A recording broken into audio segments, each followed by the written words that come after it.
সৌম্যজিৎ আদক পরিচালিত তিলোত্তমা 2024-এ মুক্তি পেতে চলেছে। এই ছবির ফার্স্ট লুক অর্থাৎ অফিসিয়াল মোশন পোস্টার রিলিজ করা হয়েছে। আজকে কথা বলবো তিলোত্তমা সম্পর্কে।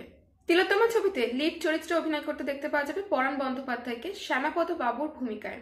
এছাড়াও রয়েছে ঋতব্রত মুখোপাধ্যায়, নীল ভট্টাচার্য, তৃণা সাহা ও রায় দাস। প্রসঙ্গত, নীল ভট্টাচার্য, তৃণা সাহা ও রায় দাসকে আমরা ছোট পর্দায় দেখে এসেছি। এই ছবির মাধ্যমে তারা বড় পর্দায় ডেবিউ করতে চলেছে। এই ছবিতে তিলোত্তমা আসলে একটি অনাথ আশ্রমের নাম। অন্যদিকে তিলোত্তমা মানে কলকাতা শহরকেও বোঝায়।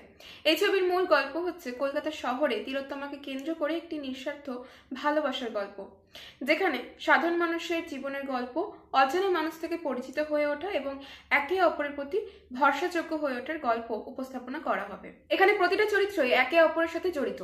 শ্যামাপদ বাবুর বাকি চরিত্রগুলির জীবনে কি ভূমিকা তা এখানে দেখানো হবে।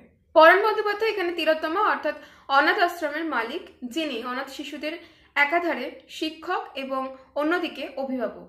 এছাড়াও তৃণা সাহা রয়েছেন একজন সিঙ্গেল মাদারের ভূমিকায়, নীল ভট্টাচার্য একজন মিউজিশিয়ানের ভূমিকায়, ঋতব্রত মুখোপাধ্যায় একজন অ্যাকাউন্টেন্ট হিসেবে ও রায় দাস রয়েছে তিশা নামে একজন কস্টিউম স্টাইলিস্টের ভূমিকায়।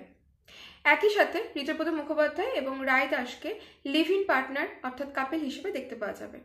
তিলোত্তমা চলচ্চিত্রের অন্যান্য ভূমিকায় দেখতে পাওয়া যাবে রজত গঙ্গোপাধ্যায়, প্রসূন দাশগুপ্ত, পূজা সরকার, আকর্ষণী শেঠ ও রূপদীপ্তা মুখোপাধ্যায়কে।